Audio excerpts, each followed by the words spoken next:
পৃথিবীতে জন্মানো প্রত্যেকটা জীবকেই একদিন না একদিন মৃত্যুর কোলে ঢলে পড়তে হবে। মৃত্যুকে জয় করার জন্য অনেক পুরাণ গ্রন্থে নানা কথা বলা হয়, কিন্তু আজ পর্যন্ত কেউ কিন্তু জয় করতে পারেনি। মৃত্যু সবাইকেই গ্রাস করেছে। এখনকার বিজ্ঞান সমাজ ও প্রাচীনের বিজ্ঞান সমাজ এই মৃত্যুকে নিয়ে অনেক পরীক্ষা নিরীক্ষা করেছে। সেই সমস্ত বিষয় সম্পর্কে জানবো আজকের এই ভিডিওতে। For several minutes in the hospital in 2004. And I could see everything, feel everything, hear everything, even though I know. মৃত্যু কি? এই প্রশ্নটা বিখ্যাত চিকিৎসক ও বিজ্ঞানীদের মধ্যে বলতে গেলে তাদের মধ্যে কিন্তু দ্বন্দ্ব সৃষ্টি করে দেয়। রোমান লেখক প্লিনি দ্য এল্ডার লিখেছেন যে মানুষ বিচার এতটা অনিশ্চিত যে তারা এমনকি মৃত্যু নিজেই নির্ধারণ করতে পারে না। হৃৎপিণ্ড বন্ধ হয়ে গেছে বলে যে মানুষটি মারা গেছে তা কিন্তু নয়, তখনও পর্যন্ত তিনি মারা যাননি, কারণ ৩-৪ ঘন্টার পর তিনি কিন্তু আবার জীবিত হওয়ার সম্ভাবনা থাকে। এই অবস্থায় যারা ফিরে আসে তাদেরকে আমরা বলি near death experiment. Pray, dear Jesus, please take me. And then all of a sudden, I was pain-free, as if I was floating above my body.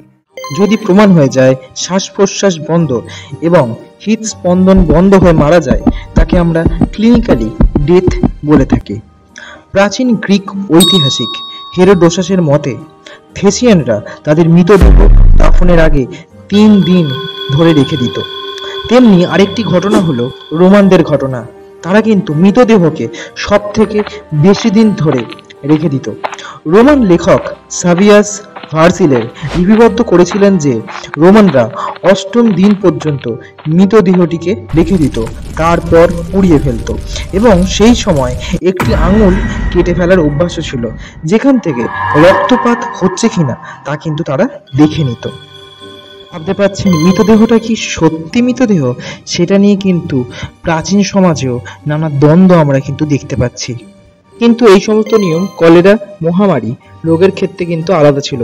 1874 খ্রিস্টাব্দে সংবেদনশীল প্রেস অভিযোগ করেছিল যে প্লেগ, কলেরা এবং গুটি বসন্তের মৃতদেহকে ডাক্তাররা সম্পূর্ণ না দেখেই কিন্তু তো বলে ঘোষণা করে দিত।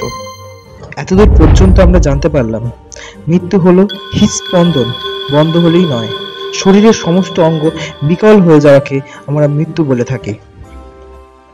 ম্যাসাচুসেটসের হ্যাভারহিলের একজন চিকিৎসক ডানকান ম্যাকডুগাল দ্বারা 1907 খ্রিস্টাব্দে প্রকাশিত একটি গবেষণায় বোঝা যায় যে মৃত্যুর পর আমাদের শরীরের যে এনার্জি বা আত্মার একটি দৈহিক ওজন আছে, সেটি হচ্ছে 21 গ্রাম। ম্যাকডুগাল মৃত্যুর মুহূর্তে 6 জন রোগীর ভর পরিমাপ করেছিলেন, কিন্তু মৃত্যুর পর মুহূর্তেই ওজন করে দেখা যায় যে তাদের আগের ওজনের থেকে 21.3 গ্রাম ওজন কিন্তু কমে গেছে। সেই সময় ম্যাকডুগাল কিন্তু মনে করেছিল আত্মার ওয়েট বা এনার্জির যে ওয়েট 21.3 গ্রাম। আপনারা কি মনে করেন? অবশ্যই কিন্তু কমেন্ট করে জানাবেন। এবার আমরা জানবো মৃতদেহের যে পরিবর্তন হয় তা কিভাবেই হয়।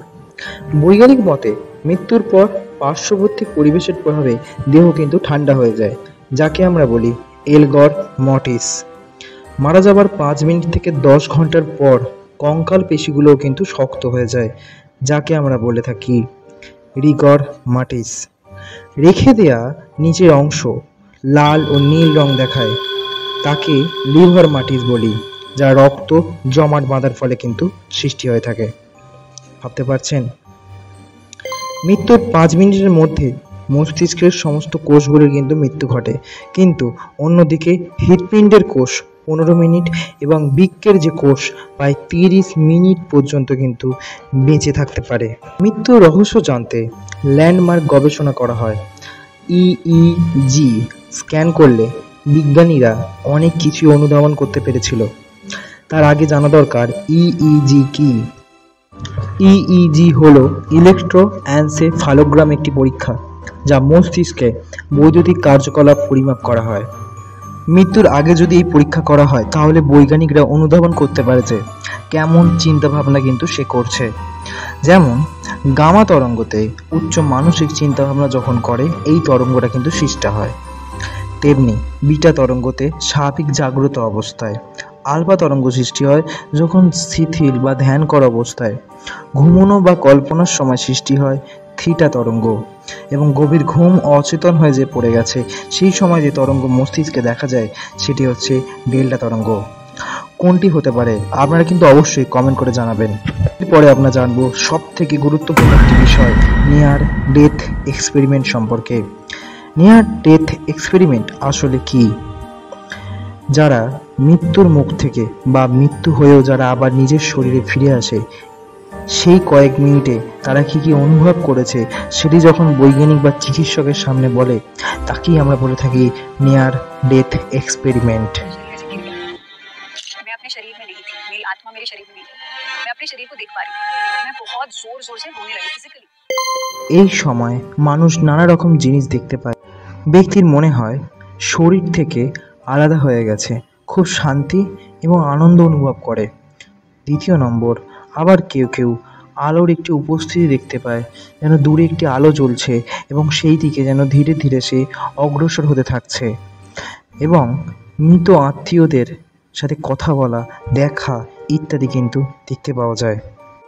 New York academy of science annals এর 2011 সালে সমীক্ষা অনুসারে মার্কিন যুক্তরাষ্ট্রে আনুমানিক 9 মিলিয়ন লোক একটি এনডিই রিপোর্ট করেছে।